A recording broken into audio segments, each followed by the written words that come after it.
Assalamualaikum warahmatullahi wabarakatuh. Jumpa lagi dengan saya di channel Irwan Albana. Pada video kali ini saya insya Allah akan men-sharingkan sesuatu yang mungkin menjadi kegelisahan kita. Kenapa kita sudah meriadohkan sholawat sekian ribu, sekian lama waktunya, meriadohkan al-waqiah sekian lama waktunya, yasin, duha, sedekah dan sebagainya. Pertanyaan kemudian, tapi kenapa hajat, apa yang kita inginkan dan Allah Subhanahu wa taala kabul? Apa yang kurang? Apa yang salah? Tonton sampai selesai, insya Allah sedikit bisa menjawab segala permasalahan kegelisahan kita.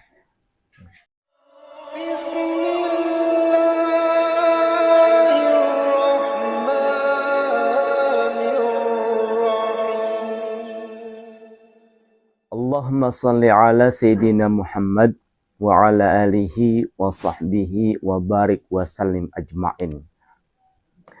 Sahabat, Bapak Ibu, teman-teman semua, syukur alhamdulillah, saya ucapkan bersyukurlah teman-teman yang sudah sampai saat ini meriadohkan, istiqomah meriadohkan apa yang sudah dilakukan. Dari yasin, ya, dari waqiah, sholawat, istighfar, dan lain sebagainya.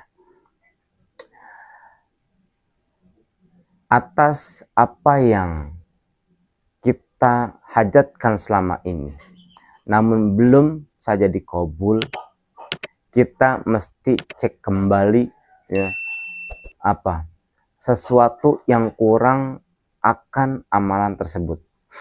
Bukan amalan itu tidak tokcer, bukan apa yang kita sudah riadohkan itu tidak bagus, bukan ya.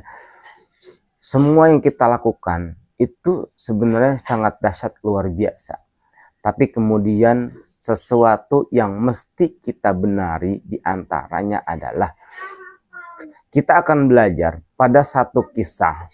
Seseorang ini sudah jor-joran sedekah, ya. Ini terjadi pada sahabat saya. Beliau salah satu orang yang dekat dengan Ustadz Yusuf Mansur. Bahkan beliau pernah diamanahkan, bahasanya beliau menjadi tangan kanannya Ustadz Yusuf Mansur. Jadi kalau kita ngundang Ustadz Yusuf Mansur ceramah, nah beliau nih yang ngatur. Terus beliau pernah diutus oleh Ustadz Mansur untuk ngurus dulu ada Paitren, ya. Bahkan ketika Habib Novel Al-Aidrus Solo ingin bertemu dengan Ustadz Mansur, beliau dulu nih yang ketemu. Nah, apa kisahnya? Jadi saat itu di beberapa tahun lalu, beliau sebelum dekat dengan Ustadz Mansur, baru sekedar kenal seperti kita jamaah biasa yang saya mendengar tausiah Ustadz Mansur. Istrinya tergugah atas materi-materi kajian ceramah yang disampaikan oleh Ustadz Mansur. Maka kemudian beliau mengajak si suaminya ini untuk bersedekah. Nah, beliau memikir sedekah apa yang terbaik. Nah, beliau punya satu motor kecintaannya. Kalau nggak salah Ninja apa gitu kan, yang harganya dahsyat luar biasa, ya, bukan 10-20 juta. Akhirnya itu beliau sedekahkan dengan harapan, ya, sesuai apa yang pernah disampaikan oleh Ustadz Yusuf Mansur. Kalau kita bersedekah satu, maka Allah akan kembalikan berlipat-lipat ganda, begitu kan. Nah, akhirnya saat itu beliau sedekahkan tuh motor Ninja kesayangannya beliau, dengan harapan Allah akan kembalikan berlipat. Setelah kemudian beliau nantikan mana nih, oh jangan-jangan minggu besok, ternyata meleset. 3 minggu kemudian meleset juga, 1 bulan meleset, bahkan sampai 5-6 bulan. Mana tuh katanya kalau sedekah bakal dibalas berlipat ganda, ternyata sampai setengah tahun pun tidak ada balasannya. Hampir ini suami istri setiap hari itu bertengkar sebab apa? Sampai-sampai si suami ini mengatakan kepada istrinya yang sudah terbuai dengan perkataan Ustaz Yusuf Mansur, mana tuh janji guru lu, gitu. Bohong itu semua, nggak bener tuh. Sampai hari ini kita nggak merasakan, bahkan usaha kita makin melarat, ya, makin sepi, ya, kita makin sering cekcok dan lain sebagainya. Akhirnya setelah itu beliau bahasanya pasrah. Udah, gua saat ini udah nggak percaya lagi sama guru lo itu, kata ini suami kepada istrinya. Gua udah nggak percaya, udah nggak mau nonton lagi kajian Ustaz Yusuf Mansur. Setelah itu, semenjak saat itu, secara tidak sadar beliau sudah pasrah, sudah melepaskan. Apa yang terjadi kemudian? Nah, dari sini keajaiban itu mulai terasa. Apa yang terjadi? Beberapa waktu setelah beliau ngomong seperti itu, pasrah, melepaskan apa yang sudah selama ini diharapkan oleh ini orang, ya. Apa kemudian? Tiba-tiba ada telepon masuk. Ya, bahasanya, Ji, kirimin rekening lo. Kata suara di sana. Sebentar. Ini maksudnya apa nih? Iya, kemarin kan gue minta nitip sama lu untuk jualin tanah. Ternyata ini orang, ya, si suami ini yang sudah sedekah motor tadi, beberapa waktu lalu iseng-iseng cuma jadi nyebarin, nge-share kalau temennya itu ngejual tanah. Itu sudah lama. Bahkan beliau pun udah lupa. Alhamdulillah Ji, nih tanah gua udah laku. Ya, mohon terima sedikit nih ada buat lo. Begitu ditransfer ternyata berapa? Itu bukan angka 10-20 juta lagi. Itu harganya berlipat daripada harga motor yang dulu beliau sedekahkan. Allah karim. Ya. Apa pelajaran yang bisa kita ambil? Ternyata Bapak Ibu teman-teman semua, ketika kita betul memang satu amalan, sholawat, waqiah, yasin dan sebagainya, itu tuh melancarkan rezeki kita, menyelesaikan masalah kita, tapi ingat, tidak ada yang bisa melawan takdir. Ini Allah sudah menetapkan di Lauhul Mahfuz sana A, B, C, ketentuan ini, ketentuan itu atas apa yang kita lakukan. Tapi kemudian jangan pernah kita memaksakan kehendak kita. Nah, itu yang salah. Mana maksa kehendak kita? Mana nih katanya mau dibales? Mana nih katanya akan begini? Mana nih katanya akan begitu? Kalau kita selawat akan begini, kalau kita baca yasin akan begitu. Nah, ini yang menjadi tameng menghalangi Allah akan turunkan, ya, apa yang jadi hajat-hajat kita. Bukankah Allah Maha Kuasa? Jangankan apa yang jadi hajat kita, jangankan apa yang kita minta, yang tidak kita minta pun Allah berikan. Ya, mana buktinya? Mana pernah kita minta kita lahir ke dunia ini? Mana pernah ya kita minta mata ini bisa berkedip?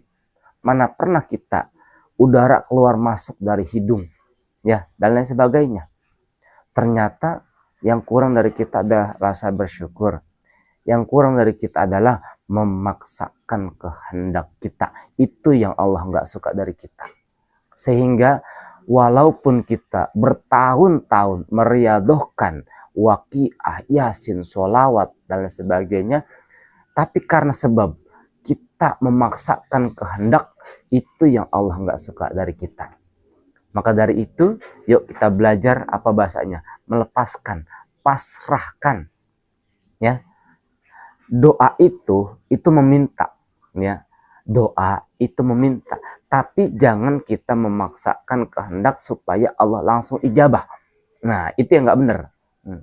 Nah, kita belajar dari kisah tadi, ya. Ketika kita sudah pelan-pelan belajar untuk pasrah, lepaskan, ya. maka insya Allah akan ada keajaiban. Kita belajar kemudian dari kisah di daerah luar sana, ketika menjebak atau menangkap satu monyet, ya, ada seorang peternak monyet. Dia menangkap monyet liar itu caranya unik, yaitu dengan cara beliau taruh botol di dalamnya ditaruh kacang.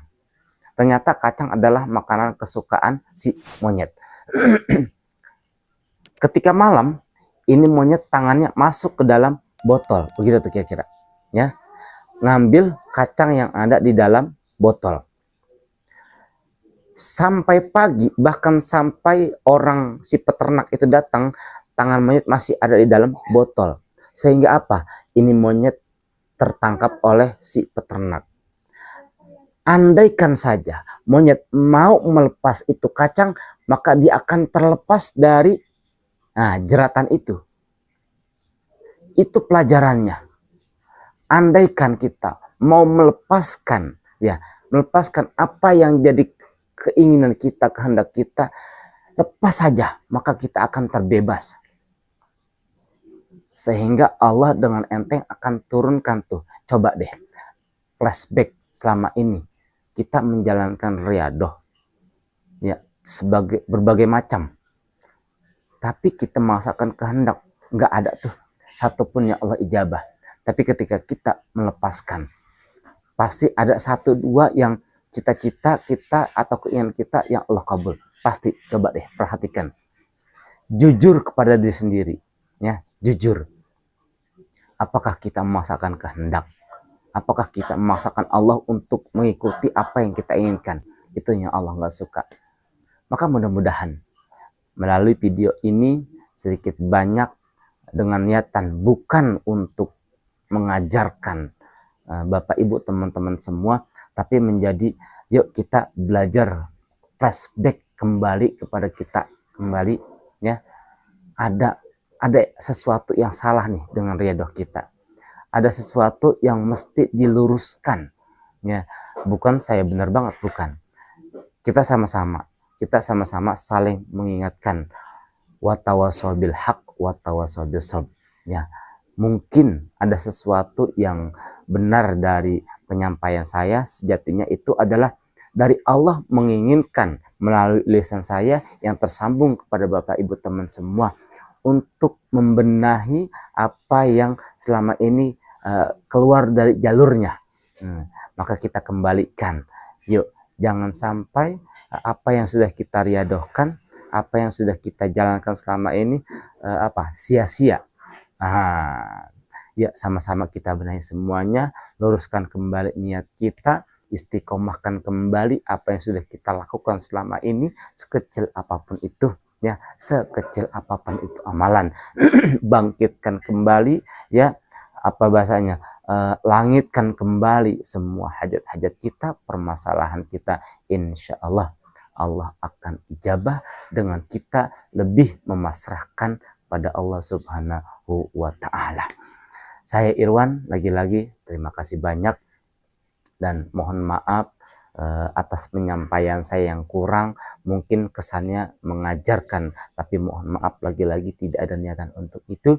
Dan yang pasti semoga kita semakin istiqomah atas riyadhah yang kita lakukan, dan Allah Subhanahu wa Ta'ala ijabah doa-doa kita, Allah ampuni dosa-dosa kita. Itu yang terpenting, ya. Terima kasih banyak sudah dibantu untuk di subscribe, like, komen-komen silahkan di bawah, ya. Yang mau sharing-sharing silahkan japri.